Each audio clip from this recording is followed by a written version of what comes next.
Estudando o Livro dos Espíritos. Um estudo sequencial da obra O Livro dos Espíritos de Allan Kardec. Essa é a nossa forma de transmitir esperança, conhecimento e alegria.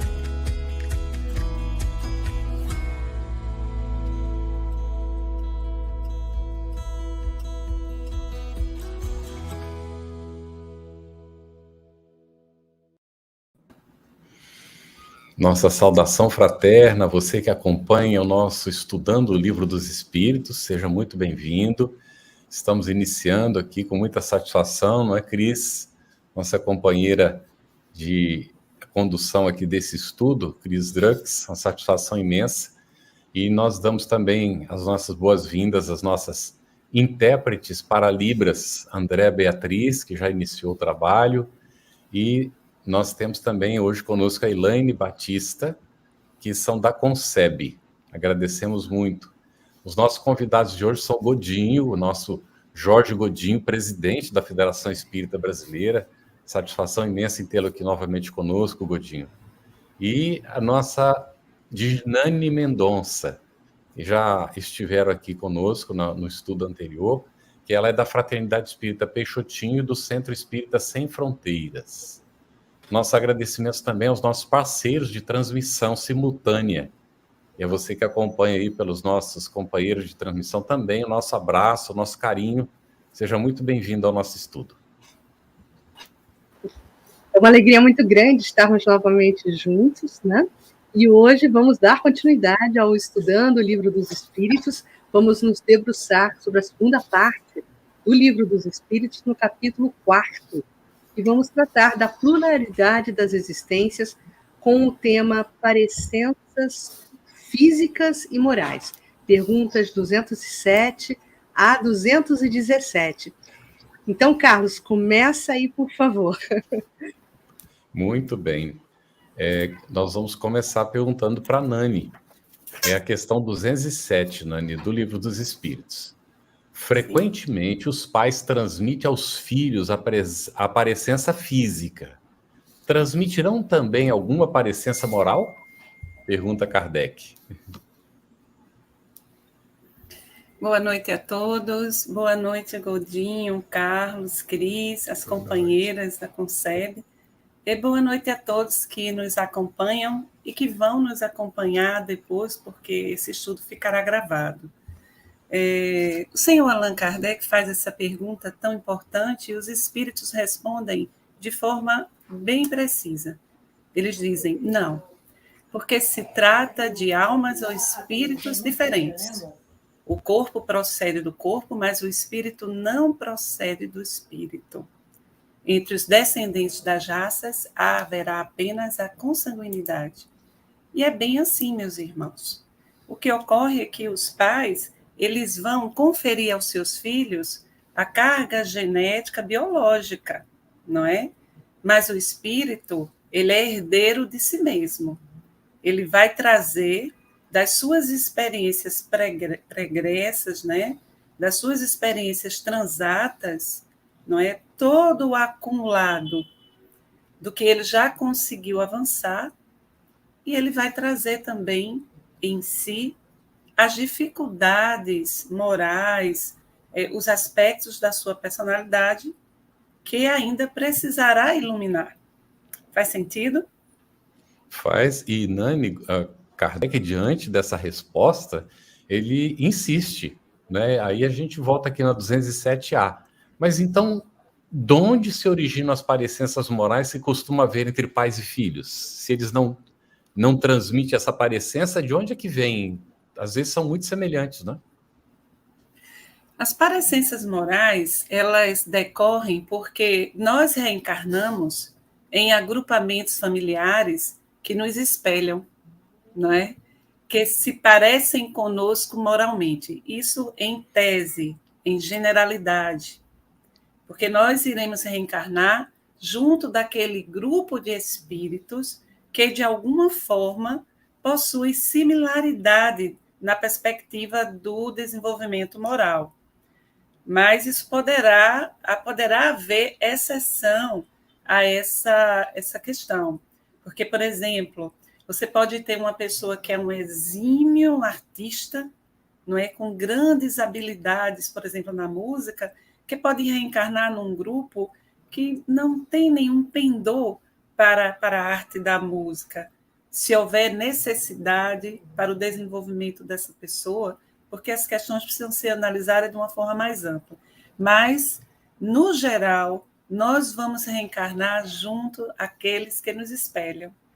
Não é? Eu estou procurando ser bem rapidinha. Muito bom, Nani. Olha, vamos seguindo aqui para a pergunta 208 e eu a faço para o Godinho. Godinho, nenhuma influência exercem os espíritos dos pais sobre o filho depois do nascimento dele?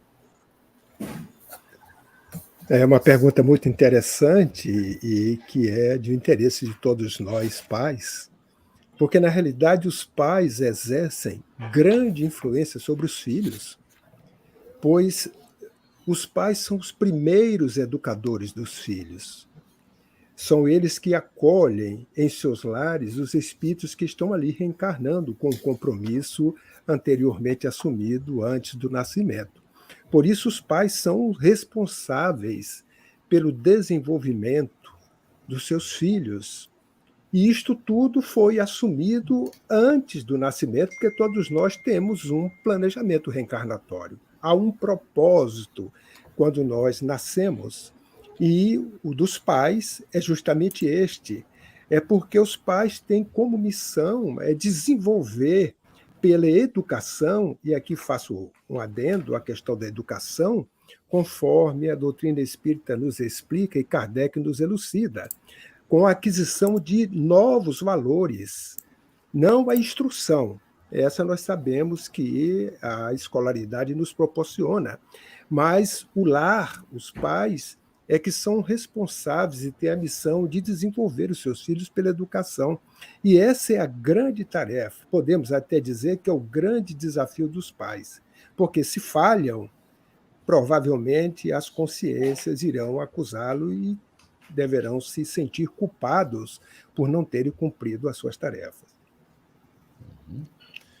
Agora, para a Nani, é 209, Nani.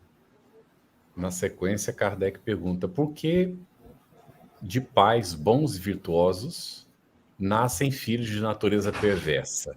Ou, por outra, diz Kardec, por que as boas qualidades dos pais nem sempre atraem, por simpatia, um bom espírito para lhes animar o filho? Porque alguns pais, espíritos valorosos, não é? Por amor, por grande afetividade, aceitam receber como filhos aqueles seus afetos ou aquelas pessoas que, de alguma forma, eles sentem que precisam ajudar e que estão tanto quanto atrasados moralmente.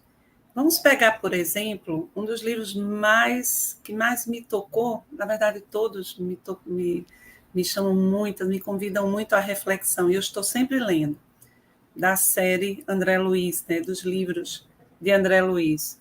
O livro Libertação.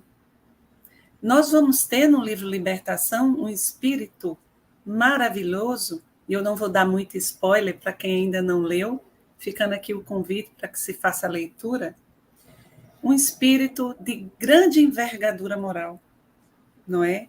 Que é mãe de um espírito bastante atrasado moralmente, o espírito de Gregório, que foi papa, não é? Naquela época do período medieval da Inquisição, não é? No tempo da Inquisição. E ela, então, pede a Gube, o seu amigo, para fazer um trabalho de acolhimento desse espírito, uma preparação, porque ela iria reencarnar para depois recebê-lo como mãe, para ajudá-lo no seu processo evolutivo. Então, isso pode acontecer. Né? Muito bom. Godinho, sobre a questão 210, pelos seus pensamentos e preces, podem os pais atrair para o corpo, em formação do filho, um bom espírito de preferência a um inferior? Não, isso não acontece, porque estaria até derrogando as próprias leis divinas que têm o propósito. É como nós acabamos de ouvir da Janane, não é? A mãe e o filho com uma diferença de estatura moral muito grande. No entanto, os pais eles poderão ajudar, receber um espírito inferior como filho com o objetivo de melhorá-lo. E esse é o dever dos pais perante os filhos, porque os filhos não são nossos, os filhos são de Deus. Nós os recebemos porque Deus nos confiou. Todos nós somos filhos do mesmo Pai, que é Deus, somos irmãos em humanidade, e desempenhamos esses papéis.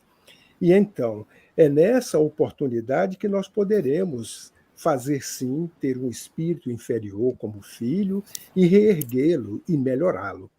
Os pais que recebem maus filhos certamente estão diante de uma provação.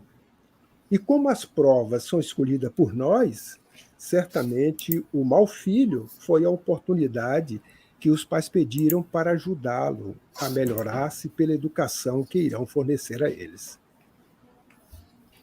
Excelente. Nani, 211. De onde deriva a semelhança de caráter que muitas vezes existe entre irmãos, normalmente se são gêmeos?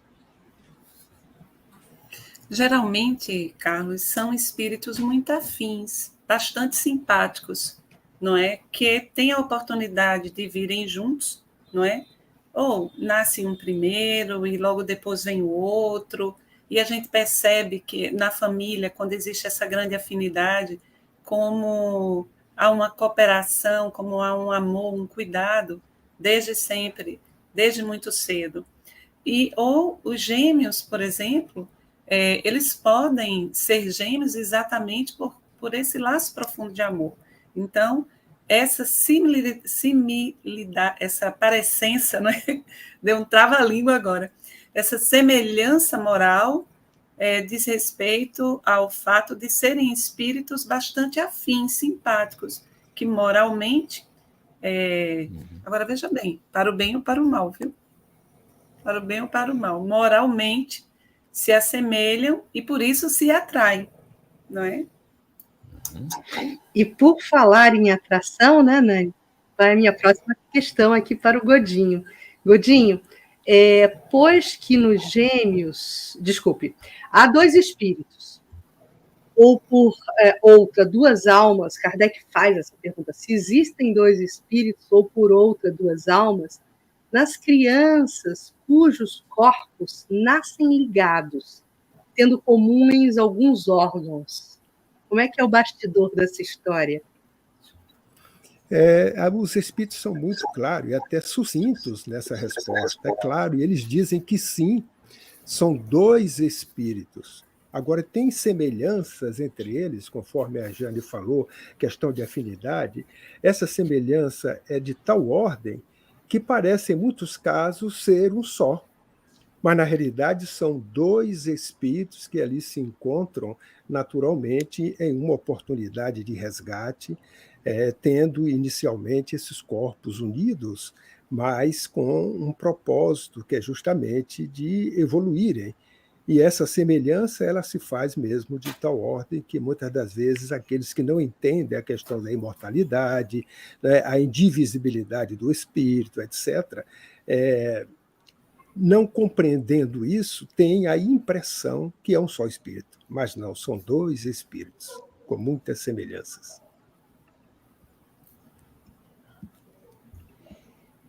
Excelente, está muito bem, não é?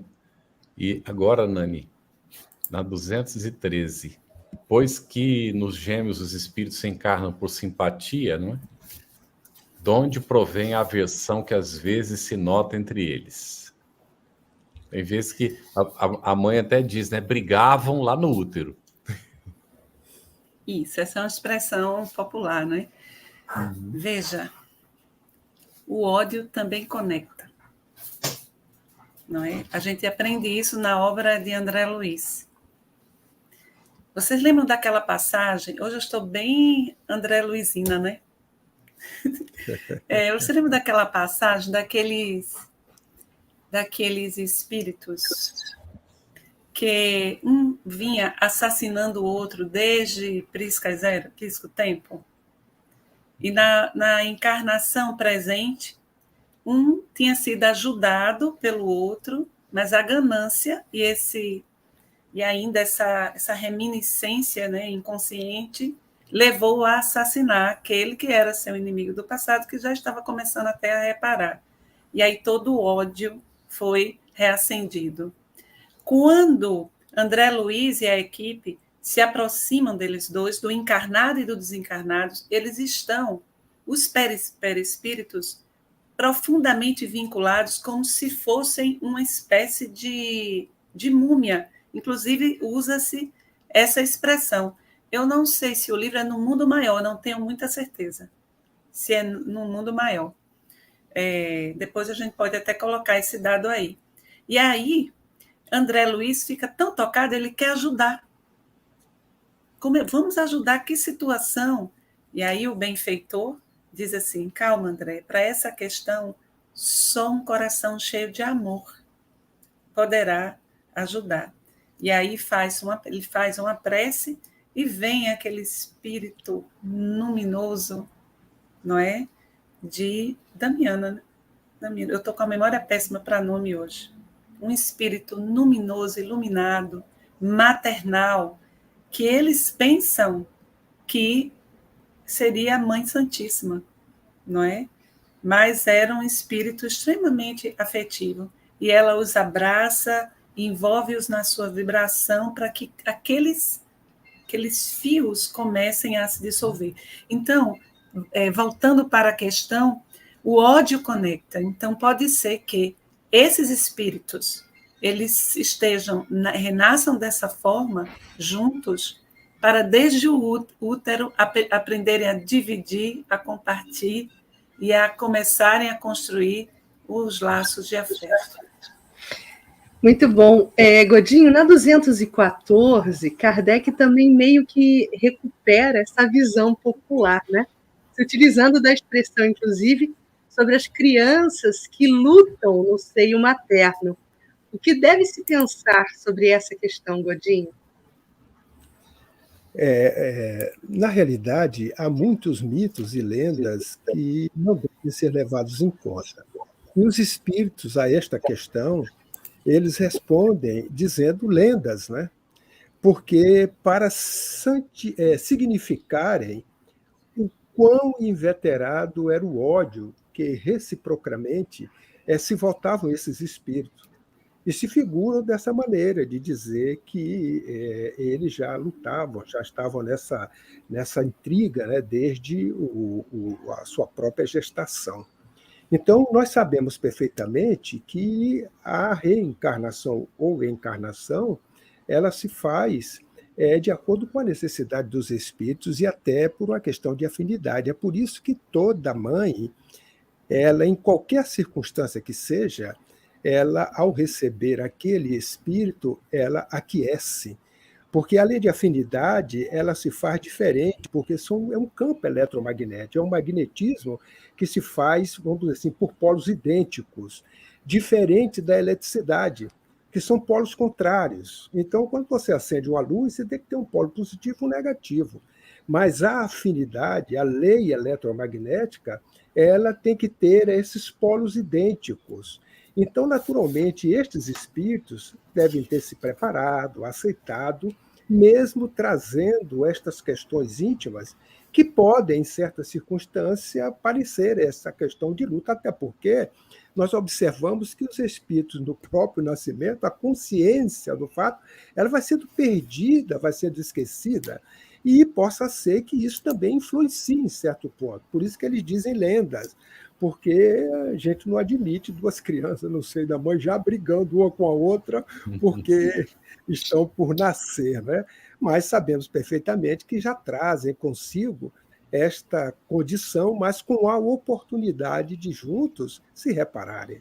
Por isso que eles dizem que é lenda, e a gente deve ter muito cuidado com os mitos, as coisas que se dizem.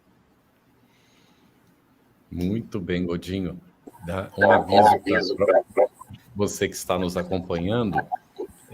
Nós já vimos várias perguntas no chat, pode ir colocando suas perguntas. Dentro de alguns minutinhos nós começaremos a atender as dúvidas apresentadas, está bem? Pode ir colocando aí as suas dúvidas, seus comentários, muito bem-vindos. Nani, questão 215. O que dá origem ao caráter distintivo que se nota em cada povo? Deu um salto agora do indivíduo para a coletividade, né? Da mesma forma que os espíritos se reúnem, não é?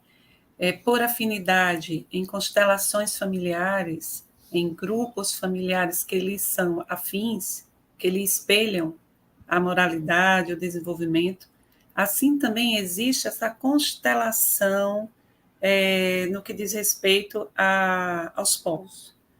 Nós iremos reencarnar junto àquele agrupamento, àquela coletividade que está similar ao nosso desenvolvimento. E isso é em junção lógica da nossa própria necessidade evolutiva. Então, é muito difícil, por exemplo, um espírito que já vem desde alguns milênios, avançando, crescendo e se desenvolvendo com um povo, uma coletividade que já conseguiu se desenvolver na ciência, na arte, em vários aspectos necessários ao desenvolvimento, nosso desenvolvimento como espíritos, a nossa evolução, é muito difícil que ele reencarne, por exemplo, junto a um agrupamento bastante primitivo.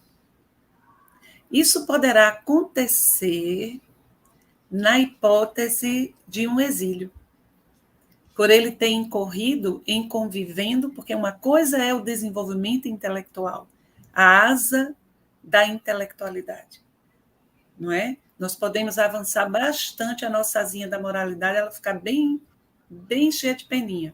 Da moralidade não, da intelectualidade. Mas a asa da moral, infelizmente, nem sempre acompanha o desenvolvimento intelectual.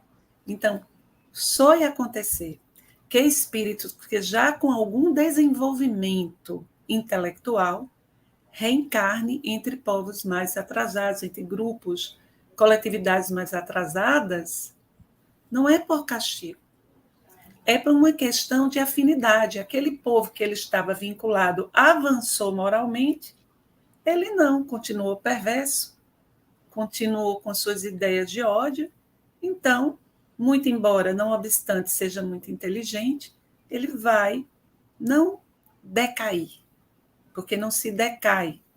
O espírito não decai. O estágio que ele alcançou, ali está.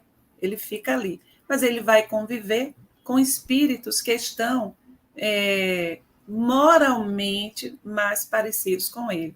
Então, isso pode acontecer. Mas a maioria das vezes nós vamos reencarnar junto a agrupamentos coletivos que, de alguma forma, em generalidade, nós estamos falando aqui numa perspectiva geral, que se assemelham, que nos espelham ao nosso próprio desenvolvimento. Muito bom, Nani. E até aproveitando esse gancho, né, para a gente sublinhar a efeméride que acontece esse ano, né, 2023, sobre a obra Brasil, Coração do Mundo, Pátria do Evangelho, que vale a pena sublinhar a oportunidade que estamos tendo de sermos brasileiros espíritas, com esse entendimento espírita, na pátria do Cruzeiro. Quer dizer, isso tem uma significação, e aqui eu aproveito para chamar a nossa responsabilidade nesse sentido. Mas isso é assunto para outra manga, né, Carlos? Vamos seguindo aqui. Quero falar com o Godinho agora sobre a questão 215, aliás, 216, nas suas novas existências, Godinho, conservará o espírito traços do caráter moral de suas existências anteriores? Olha, depende. Esse fato ele pode acontecer. No entanto, se o espírito ele melhora, ele tem uma mudança. Um outro fato que pode acontecer é com relação à posição social, que ele pode ter outra em outra encarnação. Nós podemos recordar O exemplo do senador romano Públio Lentulus, que 50 anos após seu desencarne, ele revestiu-se de uma indumentária como escravo, um escravo nestório. Então, se de senhor passa a escravo, inteiramente diversos são os seus gostos, dificuldades, e dificilmente ele será reconhecido nessa condição da reencarnação anterior. Sendo o espírito sempre o mesmo nas diversas existências, podem existir certas analogias entre essas manifestações que ele traz, né, e que podem ser, se bem que modificadas, talvez pelos hábitos, da posição que ocupe, até mesmo pelo aperfeiçoamento que ele possa ter mudado completamente o seu caráter. Então, o orgulhoso e mau, ele pode tornar-se humilde e bondoso se arrependeu. Então, isso é que é a grande beleza da lei inexorável do progresso, que proporciona, né, a toda criatura esta condição. Porque se nós trouxéssemos tudo do passado, certamente a gente ficaria estacionado, não teríamos condições de progredir, não é? E no momento que essas mudanças, até pelo processo reencarnatório, que a divindade nos coloca em posições muito diferentes, a gente pode perfeitamente melhorar-se nesse aspecto, no trazer. Eu vou citar um exemplo de uma viagem rapidinho que eu fiz à Federação Espírita do Amazonas, junto com o Raul, e tivemos a oportunidade de ser convidado para visitar um local chamado Barro Alto, que completava o ano que a federação estava na parte ribeirinha fazendo esse trabalho de visitas. Lá fomos, e depois, eu não vou me estender muito nos detalhes, mas quando chegamos, chama Barro Alto porque a lancha ela para e realmente tem um barro que é alto e você não vê o outro lado. Você só quando chega no cume é que você observa as casas, as ruas, etc. Mas quando nós estávamos embaixo, apareceram as cabecinhas assim, vieram correndo, aquela alegria, eram as crianças que eram atendidas todas as vezes que eles iam, e eles levavam aquele farnel para o café da manhã. Bem, aí o Raul descemos, todos entramos na casa, e aí tiveram o café, separaram as crianças, os pais, que na realidade só tinha praticamente mães, e aí o presidente da federação começou a falar do trabalho, aí pediu para que a gente desse o que é que nós tínhamos observado. Da nossa parte falamos, sem nenhuma novidade, mas o Raul, na hora dele falar, ele disse o seguinte, olha, que quando nós estávamos chegando, que aquelas criancinhas estavam descendo, e ele começou dizendo aqui, ó, os índios aqui são índios bons, são todos índios bons. Aí ele disse que o Camilo mostrou para ele que aqueles índios que ali estavam, e o interessante é que aquelas crianças, elas têm uma feição que elas a tez bem limpa assim, do indígena, às vezes olhinhos, mas tinha olhos claros, alguns como a Cris, entendeu? Cabelinhos às vezes aloirados, era uma mistura assim que quando ele falou me caiu a ficha. Ele disse o seguinte, olha, esses índios aqui são muito bons, o Camilo me falou. São espíritos europeus que solicitaram ao alto terem uma encarnação entre os indígenas para saírem daquele mundo onde, se eles ali voltassem, recairiam nos mesmos atavismos, né? Egoísmo, vaidade, e desejariam ter aquela reencarnação isolado, lá na Amazônia, no meio de tribo, para poderem aprender.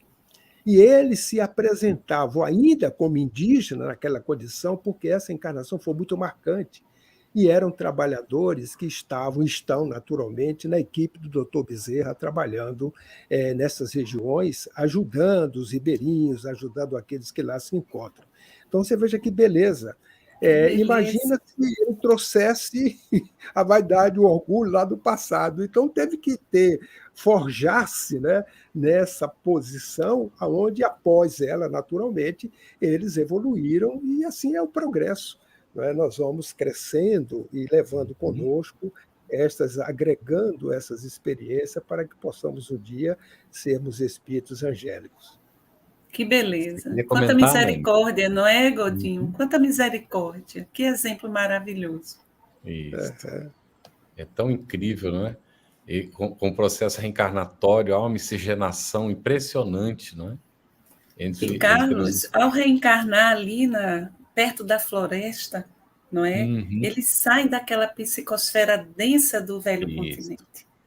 Sabe? É mais ou menos quando a gente aqui na perturbação da cidade, a grosso modo, a gente vai para um sítio cheio de árvores, em que a gente encontra paz e começa a se asserenar.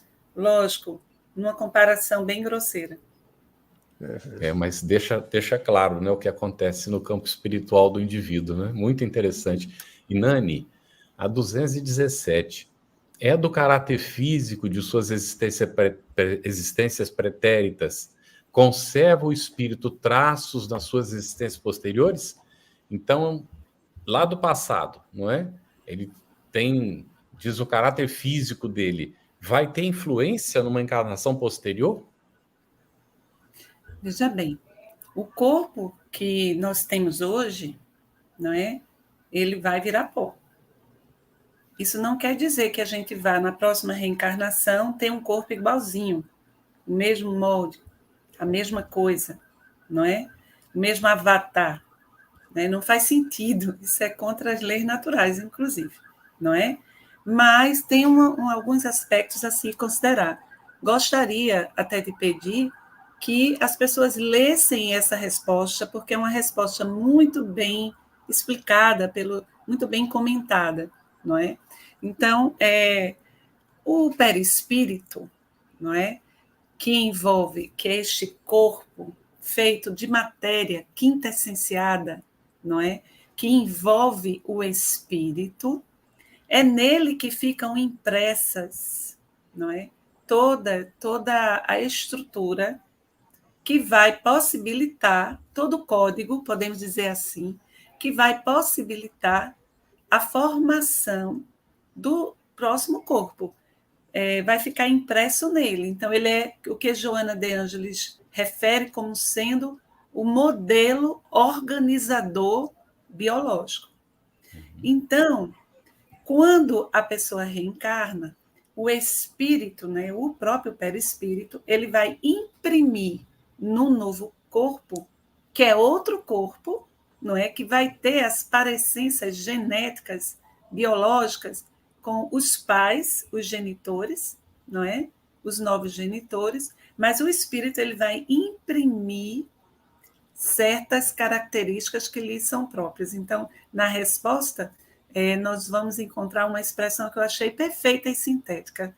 Os olhos são o espelho da alma. E aí a gente pode refletir, por exemplo, que a gente encontra pessoas em corpos belos, pessoas belas, mas cuja presença é extremamente desagradável. Porque elas emanam uma irradiação conforme o padrão mental e moral que agasalham na alma. Já há pessoas que reencarnam que são mais humildes e às vezes não tem nem tanta beleza física, mas quando a gente olha, a gente se sente quase que abraçado por essas pessoas. Elas expressam amorosidade na forma de falar, na forma de olhar, e a gente acha elas lindas. Eu não sei o que fulano tem, eu acho fulano tão... Não é? Não tem gente que chega e quando a pessoa entra no local, que ela olha para a gente já recebeu um abraço? Porque ela já irradiou a beleza dela para a gente.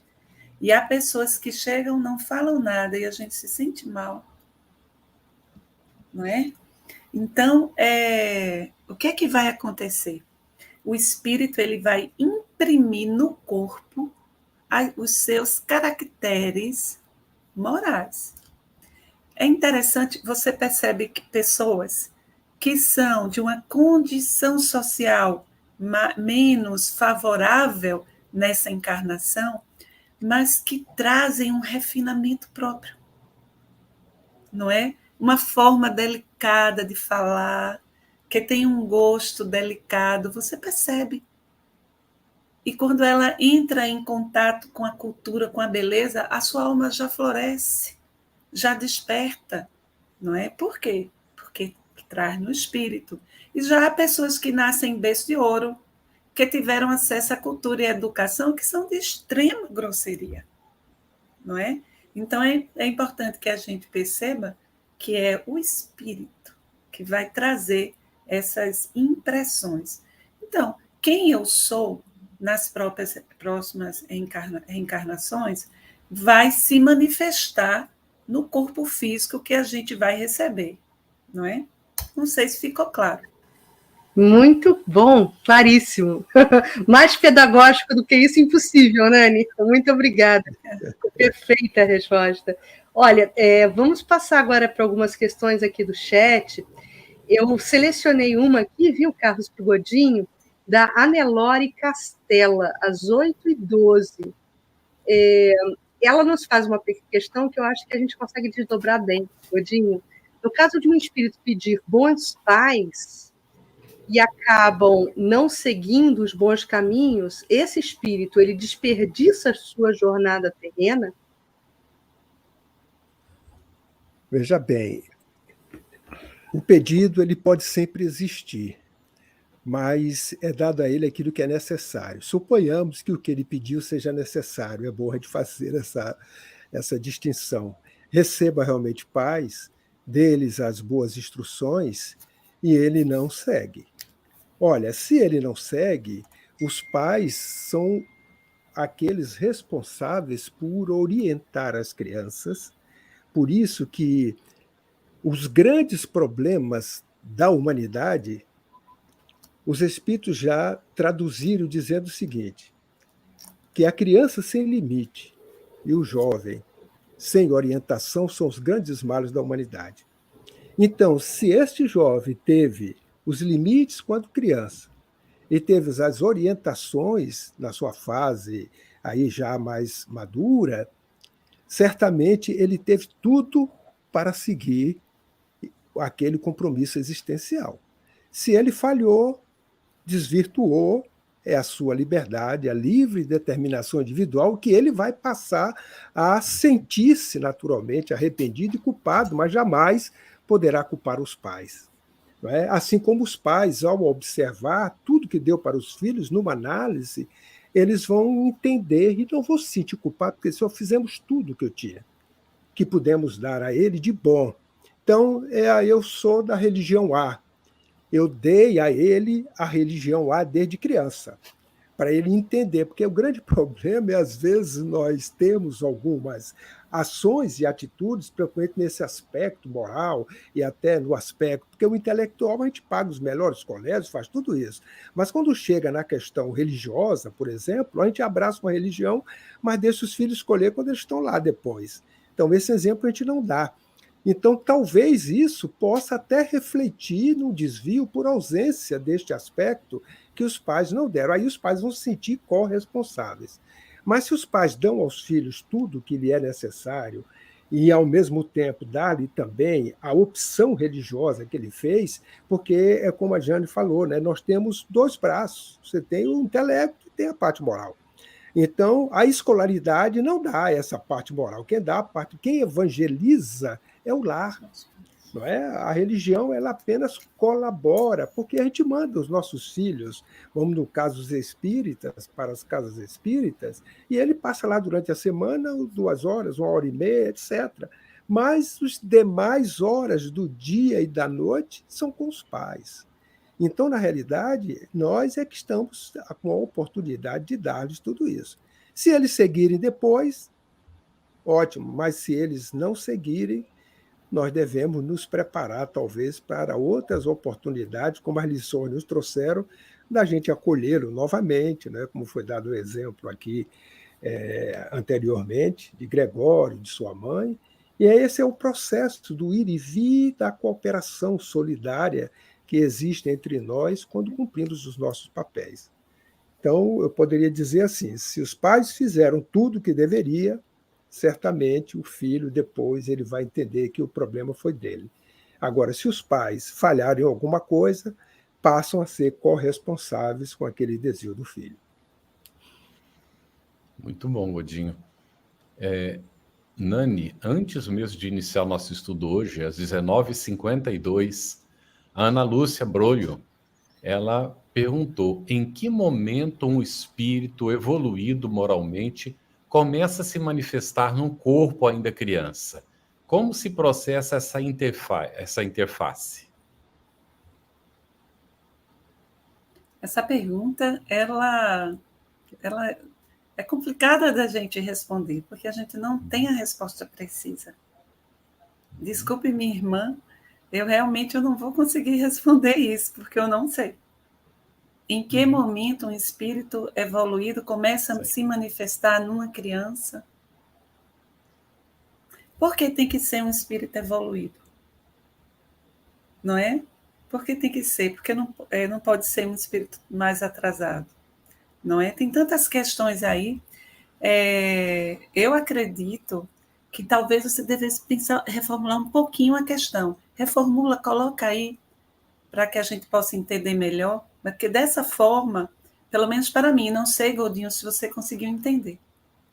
Veja bem, se eu posso ajudar a Janane, ela pode Sim. ouvir. Há uns 5 anos atrás, eu li que na Pensilvânia tinha um garoto de 9 anos fazendo a faculdade.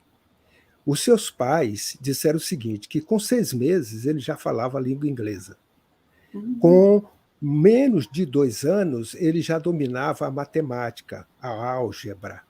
Com menos de 4 anos, ele já falava o grego.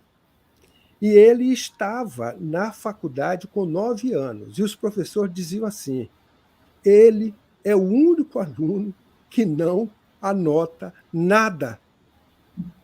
Então, entendi. a gente pode... Entendeu? Eu acho que a Entendi pergunta a dela é nesse pergunta sentido. agora. Quer dizer isso. Em que momento o espírito evoluído, ou seja, aquilo que o espírito já conseguiu desenvolver moralmente, se manifesta numa criança? Eu acho que é isso, Gerane. Eu acho que é isso. Agora eu compreendi. Obrigada, Godinho. Vai se Isso aí. manifestar a partir do momento que esse espírito começa a dominar o instrumental do novo corpo, não é? Isso aí. A gente não pode deixar de esquecer que quando ocorre a reencarnação, a criança, né, o reencarnante, ele está numa nova personalidade. Então, ele vai estar se ambientando, pode ser um espírito bastante evoluído, mas ele vai precisar de um tempo para se adaptar e dominar o instrumental do novo corpo. Então, aí a gente vê crianças com 5 anos, não é? 6 anos, já revelando caracteres evoluídos da sua personalidade, como Godinho deu o exemplo aqui. A gente vê, por exemplo, crianças virtuosas na música, no piano, tocando, gente, como se tivesse tido uma formação, e teve, nas suas experiências transatas, não é? Então, acho que agora ficou claro. Desculpa, eu não entendi a pergunta. Obrigada, Godinho, por ter captado e a gente poder, de alguma forma, ajudar. E existe... Eu imagino que seja isso. Godinho, existem também todos, né? Esse estudo que nos mostra o período de 7 anos, né? Para esse processo de encaixe, digamos assim, do perispírito se assenhorando do corpo físico. Então, lógico que via de regra, né, normalmente os espíritos reencarnantes se utilizam desses 7 anos para esse processo lento de adaptação. Mas existem as exceções. Né? Jesus, como modelo guia da humanidade, eu me lembro de Jesus, das histórias bíblicas, contando que ele ensinava no templo. Com 4 anos já mostrava a sua... Né? Então, ele já mostrava a sua magnitude espiritual com 4 anos, ensinando no templo. E é tudo... cada caso é um caso, mas precisa-se, talvez, falar desses 7 anos de adaptação, né? Exato. Se me permite fazer uma reflexão sobre o que você falou rapidamente, até os 7 anos, meio que como que as personalidades anteriores, veja, quando a reencarnação é uma nova personalidade, é um novo país, ou pode ser até o mesmo, mas são novos pais, outra cultura, você recebe um novo nome, é uma outra personalidade que está se constituindo. Inclusive, Emmanuel tem uma lição maravilhosa no livro Pensamento e Vida, se eu não me engano, é a lição número 13, chamada Filhos, que fala que o reencarnante ele vai receber, na palavra de Emmanuel, uma chapa cerebral nova. Ele usou chapa porque ele queria trabalhar esse conceito daquilo que vai ficar impresso. E era o vocábulo que tinha mais parecido para a época, como a fotografia, a imagem fica impressa. Então, essa nova chapa cerebral é a nova personalidade, não é? E as outras, o que o espírito foi? Ficam como que subjacente, ficam ali, até os 7 anos, em generalidade. Aí começa o processo de acoplamento das outras personalidades, esse processo que vai se acentuar na fase da adolescência. Mas se é um espírito evoluído, como disse a nossa Cris, bastante evoluído, isso tudo pode ser mais rápido. Então, não precisa ser até os 7 anos. O espírito ele se apropria dele com mais rapidez. A irmã falou aqui que era isso mesmo e ela está satisfeita. Eu vi aqui a resposta dela. Carlos, segue aí, meu irmão. Nós temos agora bastante perguntas, né? O que o pessoal está fazendo no chat. Eu vou aqui na sequência. Logo às 21 minutos, a Sueli Camilo ela colocou, Godinho, é certo dizer que para todo tipo de morte é porque Deus permitiu que assim fosse, ou somente a morte de causas naturais é que tem a permissão de Deus? A pergunta é assim, ela pergunta que todo tipo de morte. Então, a gente já tem que distinguir. A morte que é ocasionada pelo auticídio, essa aí é um grave, é um crime mais hediondo que a criatura pode cometer perante a lei divina. Os demais está dentro dos desígnios do Pai, que é quando nós, no processo reencarnatório, nós nos programamos para que possamos passar por aquelas circunstâncias e, naturalmente, quando ela chega, está dentro dos desígnios de Deus. O que acontece, muitas das vezes, é que os nossos hábitos, as nossas vidas, se nós formos analisar lá no fundo, a gente tem um pouquinho de suicídio lento, porque a gente abusa do corpo, né? Então, às vezes, a gente volta ainda devendo lá alguns segundos, alguns minutos, talvez alguns meses, dependendo do tipo de vida que nós tenhamos. Por isso que a doutrina nos ensina a cuidar do corpo e também do espírito. Cuidar do corpo não no sentido do hedonismo, mas cuidar do corpo para que ele tenha saúde, seja saudável, mesmo que seja doentio. Porque eu posso ter um corpo doente, mas eu sou saudável, eu tenho saúde, porque eu compreendo os desígnios do Pai, né? Eu aceito ele e sou resignado perante aquilo. E isso me dá saúde, porque às vezes a minha doença traz aqueles que vêm me visitar porque eu estou doente.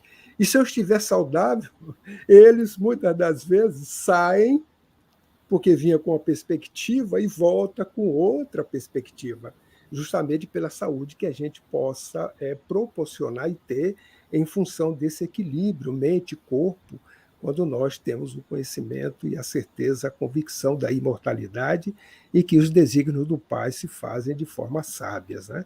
Então, o suicídio não é o caso. Por isso que, quando fala todo tipo de morte, a gente tem que excluir este fato, porque senão ele não estaria coerente com a própria lei divina. Tem uma pergunta interessante aqui, Nani. Nossos filhos são de vidas passadas e os nossos maridos já foram acertados antes de retornarmos aqui? Interessante essa pergunta. Veja só, muitas vezes ocorre um planejamento reencarnatório. Nós não somos folhas soltas. A reencarnação não é um passeio. A gente não veio aqui, olha, vai ali, desce, recebe um corpinho e vai assim ficar ao léu, sabe, como você gosta? Não é assim. Toda reencarnação enseja um preparo. E há um projeto reencarnatório. Nós é que nos desviamos, muitas vezes, do planejamento. Por várias razões que não cabe aqui a gente esmiuçar. O que a gente pode dizer é que as criaturas, elas se buscam conforme a necessidade de vivenciarem juntas as experiências que foram adredemente programadas, não é? Pode ser a sua alma gêmea, e aí a gente quer fazer uma aspa aqui bem grande para essa história de alma gêmea, porque o povo só quer achar a sua alma gêmea num carro lindo do ano passando aqui na frente, uma pessoa bem guapa, uma pessoa linda. Ninguém quer achar a alma gêmea lá no Hospital do Câncer. Estou indo lá com a cestinha com farnel, levando uns biscoitos, uns pãezinhos para minha alma gêmea que está lá no hospital. Então, geralmente, o conceito mais materialista de alma gêmea é uma projeção da ilusão. Mas existem as almas afins, espíritos que já construíram no tecido do tempo, no tear do tempo, nos vários reencontros. Eu fico até poético, está baixando até o lirismo, que já construíram no tear do tempo esse laço de amor.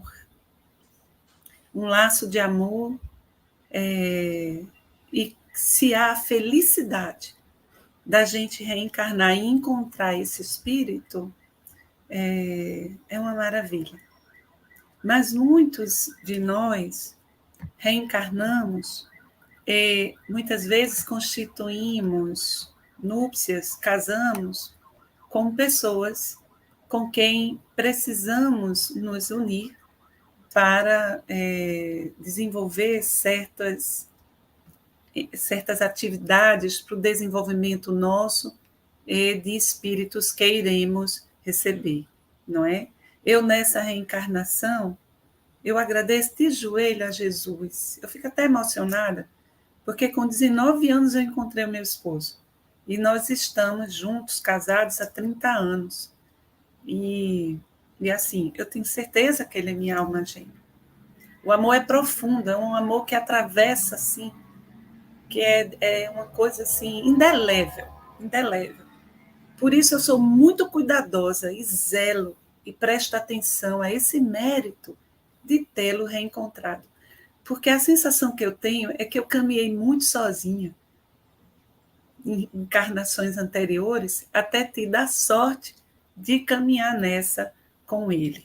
Não sei se respondi, fui até um pouco melodramática, mas espero que tenha satisfeito a sua curiosidade. Muito bem. Ficou claro, não é? Tem programação, mas há situações que às vezes a gente sai fora da programação e se une com alguém que não estava previsto, né? Interessante. Aqui tem duas questões que eu vou responder bem rapidamente, viu, Godinho? Te passo uma outra. A Larissa de Barros Teixeira, ela colocou: os pais podem aprender com os filhos? Sim, já foi inclusive tratado no estudo anterior aqui.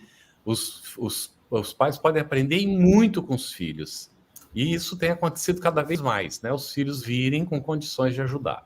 E uma outra, que é da Aneroli Castella. No caso de um espírito pedir bons pais e acaba não seguindo os bons caminhos, ele desperdiça a sua jornada terrena? Sim, lógico que sim. Desperdiça, não aproveita bem, vai ter que repetir a experiência, mas possivelmente não terá bons pais como ele recebeu agora. Possivelmente terá que enfrentar desafios, não é? Porque não soube aproveitar. E agora, Godinho, a Jeane Lima. E quando crescemos numa família espírita, com princípios espíritas desde criança, foi escolha dos filhos ou dos pais? Ou dívidas de toda a família para evoluir juntos? A pergunta eu poderia transformá-la. É dizer que essa família toda é compromissada com Cristo. Esta família toda tem compromissos sérios para poder, através do exemplo, ajudar a cristianizar a si e a humanidade. Porque, como nós fazemos parte da humanidade, no momento que nós nos cristianizamos, a humanidade também. Então, nós temos esse compromisso assumido.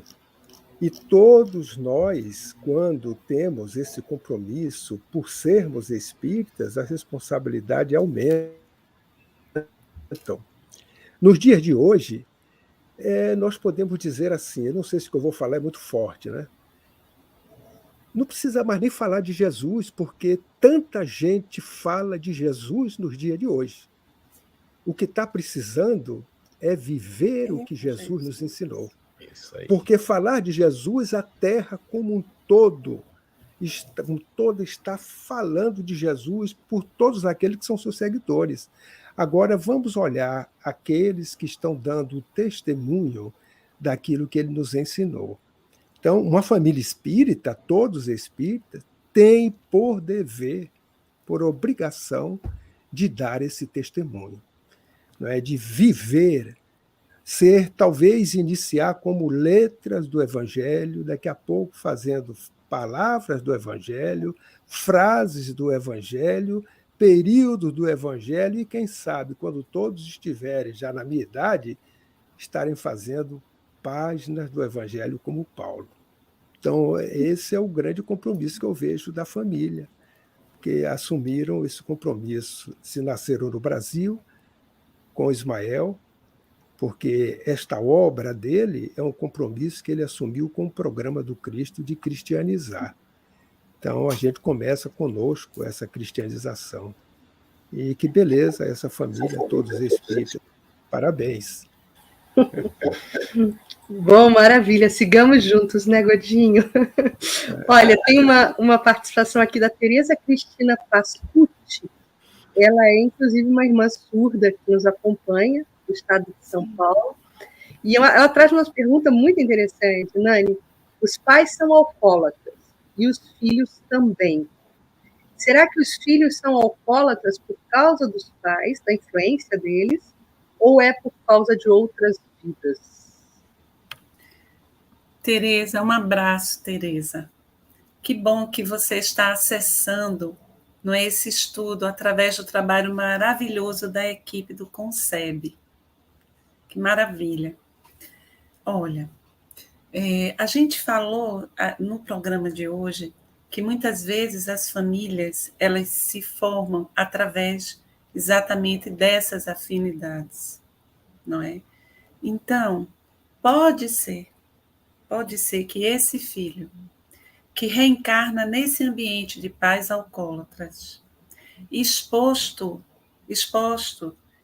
a essa situação, muitas vezes de falta de cuidado, não é? Vendo esse exemplo, sofrendo traumas, porque se você é pai de uma criança e você é alcoólatra, você está mais no álcool do que na função paterna ou na função materna. A criança ela vai sofrer traumas profundos, não é? Vivenciando essa experiência. E pode ser que se nesse espírito que reencarna filho de pais nessas condições, não é? Que ele tenha nas suas matrizes psicológicas, não é? Na sua estrutura psíquica, não é? De espírito, pode ser que ele tenha o plug, não é? O gene espiritual, podemos dizer assim.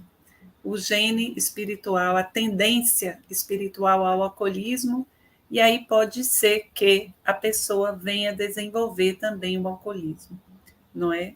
Mas, necessariamente não. Pode ser que o filho desses pais alcoólatras seja um espírito em melhores condições que os pais. Quantos filhos conseguem ser exemplos de conduta para os pais? Não é? Quantos filhos conseguem ajudar os pais?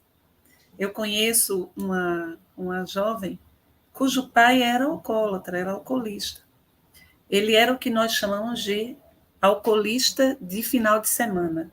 Ele trabalhava na empresa a semana toda e ele começava a beber na sexta-feira à noite, bebia até cair, começava no sábado de manhã, bebia até cair, e no domingo também. Ele passava todo o final de semana desconectado da família e com a garrafa de bebida, e com os amigos do copo, e os espíritos, né, que estavam ali. Essa jovem, quando seu pai caía de tanto beber, ela, junto ao irmão, fazia o maior esforço de levá-lo para a cama, às vezes fazia higiene dele. E hoje ela é avessa à bebida devido aos traumas que ela vivenciou. Então, não quer dizer que se os pais são alcoólatras, os filhos serão. Vai depender da condição moral desses filhos. Mas é lógico que os traumas serão profundos. Se você assumiu a condição de ser mãe ou pai de alguém, melhore. Busque ajuda. Procure cumprir o seu papel. A tutela moral de um ser que está sob a sua guarda, não é? Então, a gente precisa saber cumprir a tarefa que foi designada por Deus para não deixar marcas profundas nesses seres que chegam frágeis e precisam dos nossos cuidados. Eu queria, antes de fazer uma pergunta, Godinho, comentar as duas manifestações de desencarnação de familiares que foram colocadas, não é? Que ocorreu agora há pouco tempo. Então, manifestar nossa solidariedade, nós não temos condição de saber a situação em que, não é, o espírito está na realidade espiritual. No entanto, você, como familiar, pode orar pelo seu familiar desencarnado. E também pode pedir a outros familiares para orarem. E, naturalmente, o familiar, se está numa condição de necessidade, vai receber a oração como um refrigério. Ore todos os dias. Ore sempre que se lembrar da pessoa amada. E se está bem, então vai receber com muita alegria a prece, que vai, não é, lhe renovar o ânimo na realidade espiritual para continuar. Então, em qualquer condição que esteja o familiar, vai receber muito bem as suas orações e, se tiver necessidade, quiser recorrer a um centro espírita para pedir irradiação, os centros espíritas estão fazendo isso hoje, não é? Recebendo os nomes à distância e fazendo irradiação. A Federação Espírita Brasileira faz isso com colaboração de gente que hoje é do mundo inteiro. Então, há correntes de oração pelos familiares enfermos, pelos familiares desencarnados. E, Godinho, nós temos uma pergunta da semana passada, que ficou pendente, muito interessante. A pessoa dizia assim: posso dizer que muitas vezes a relação familiar não se trata de resgate de débitos, e sim de evolução espiritual e moral para todos que compõem a família? A pergunta já tem a resposta. Porque todo agrupamento familiar, o propósito é justamente esse, de evolução.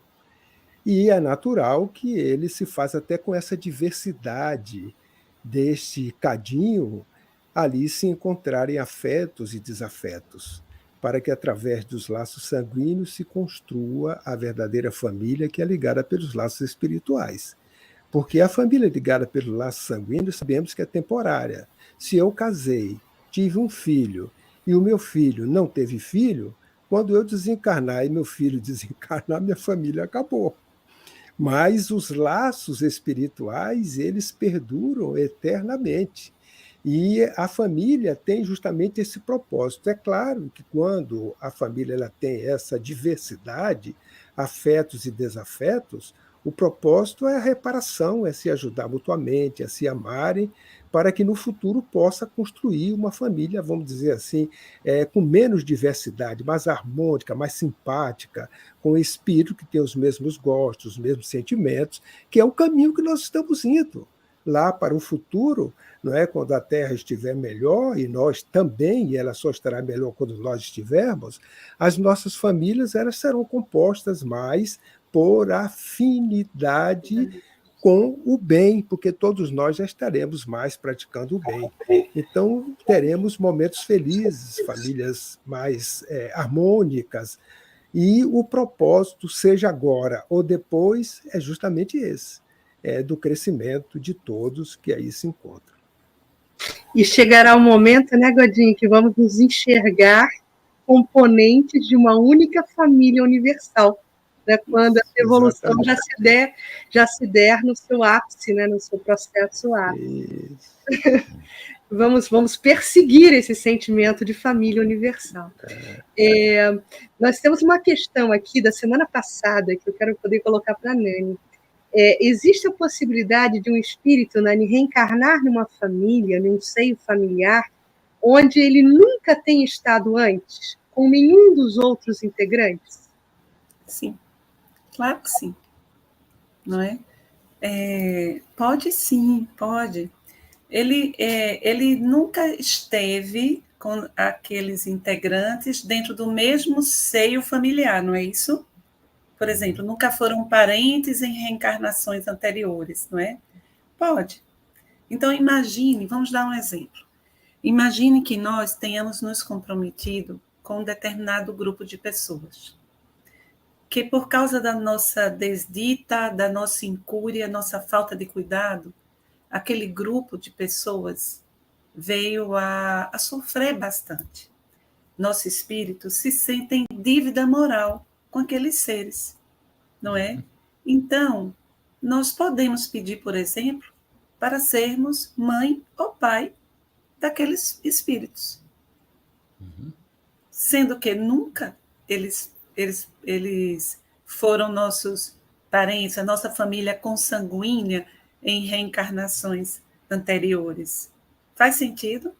Então, é possível que isso aconteça.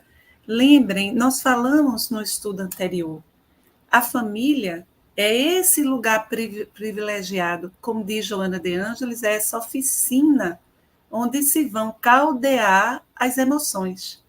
Que emoções são essas? Os conflitos emocionais que nós temos com este ou com aquele que são abrigados no seio da nossa família.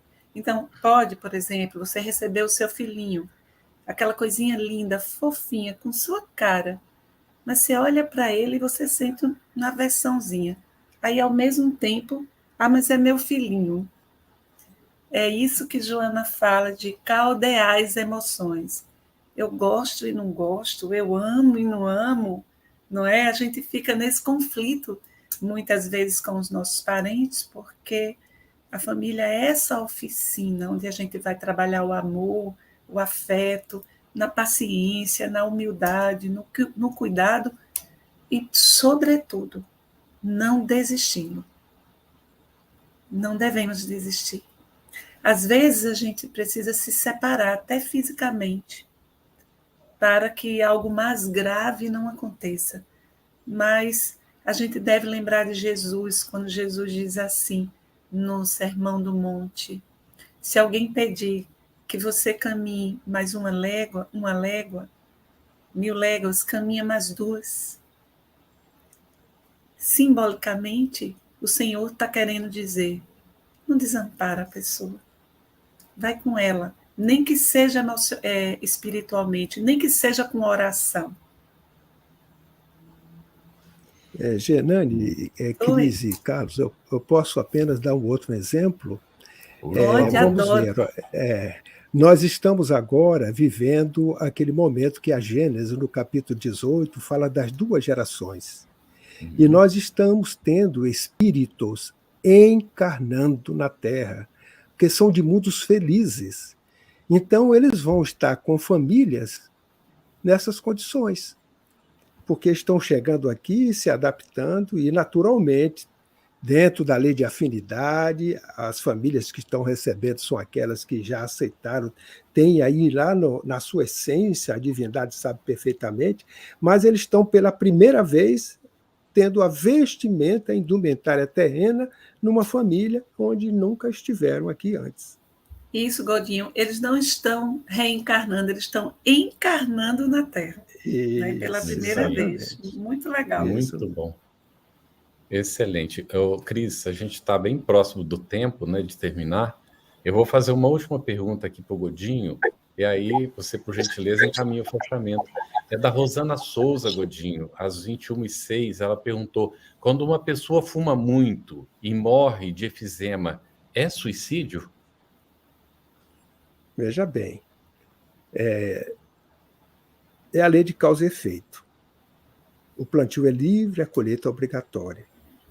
Então, se a pessoa fuma muito e é identificado que ela morre de câncer porque fumou, a gente observa que foi uma escolha equivocada, que não cuidou do corpo, e vai chegar no plano espiritual como suicida, sim.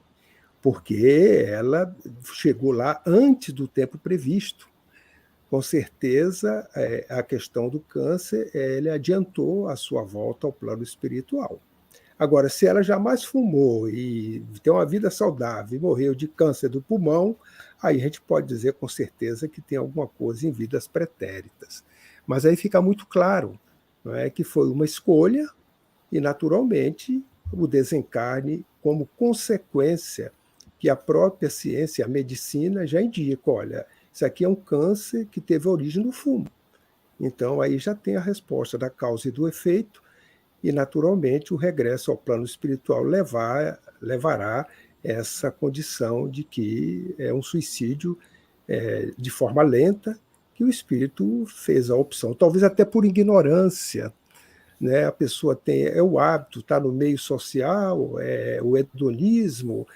Nós, quem tem a minha idade, assistimos os filmes de Hollywood à época e todos desejavam fumar, porque os atores e as atrizes, principalmente os atores, eram aqueles machões, aqueles homens de cowboy que fumavam, etc. E isso implantava na juventude um tipo de comportamento. E todos desejavam ter esse hábito, né, vamos dizer assim, da droga que é lícita, vamos dizer assim, que é aceita, mas aqueles que se utilizaram desse recurso certamente sofrem de algum efizema, de algum problema de saúde que tem como causa justamente esse tipo de hábito. Como tem outros, nós estamos nos referindo a um hábito específico que a pergunta nos faz. Perfeito, Godinho. Como você nos lembrou do hedonismo, né, da necessidade, quer dizer, não é aqui uma ressalva para podermos exacerbar dessa ode ao corpo físico, mas precisamos cuidá-lo também. E como nós estamos nesses momentos finais, já encerrando o nosso programa, a gente renova o convite, né, para estarmos juntos, porque normalmente segunda-feira é o Dia Mundial da Dieta, né? E nós aqui fazemos musculação espiritual. Então, a gente renova o convite para estarmos juntos na próxima semana, cuidando sempre sim do corpo, mas também fazendo a nossa musculação espiritual aqui no Estudando o Livro dos Espíritos. Então, a gente agradece muito ao Carlos, né, essa oportunidade, inclusive, de trabalho conjunto, a Nani, ao Godinho, as nossas amigas do Concebe, né, que sempre estão generosamente aqui traduzindo o nosso diálogo, convidando para o próximo programa, onde nós vamos estudar ainda o capítulo 4 da pluralidade das existências com o tema ideias inatas. Então, anotem, vamos estudar juntos as perguntas 218 a 221. Nós deixamos o nosso abraço, o nosso beijo, gratidão a todos e até a próxima semana. Obrigado. Estudando o Livro dos Espíritos. Um estudo sequencial da obra O Livro dos Espíritos de Allan Kardec. Essa é a nossa forma de transmitir esperança, conhecimento e alegria.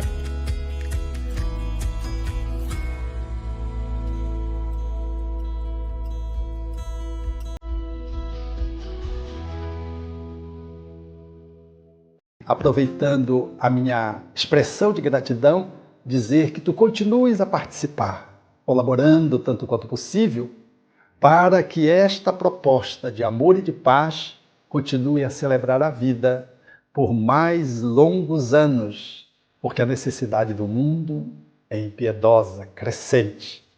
E nós não podemos, que vivemos o bem, ficarmos ociosos, parados e contemplando, achando que Deus vai fazer aquilo que nós precisamos fazer. Minha gratidão, o meu abraço e o meu terno convite para que continuemos juntos com a FEB TV no ar, brilhando luz.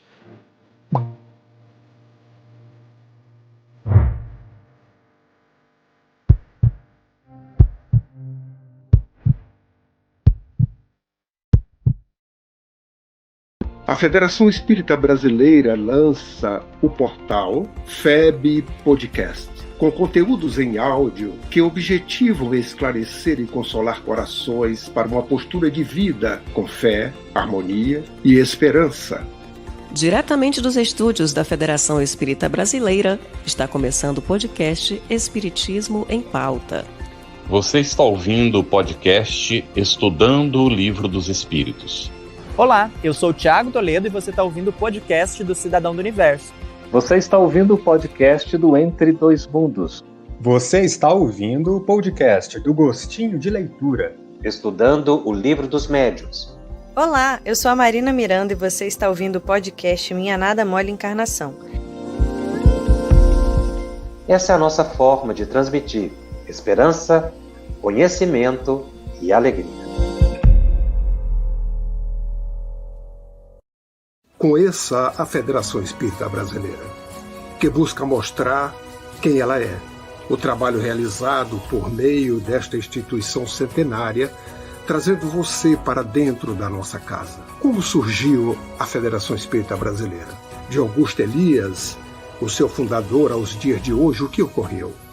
Quem foram e quem são os vultos que fizeram e fazem parte desta história? Qual a relação de nomes como Chico Xavier, Bezerra de Menezes e Boni Pereira com esta instituição, com a sua missão, como ela atua na formação do homem de bem? Apresentaremos a Federação Espírita Brasileira em formato dinâmico com vídeos, depoimentos, postagens históricas, áudios. Conheça e faça parte desta família.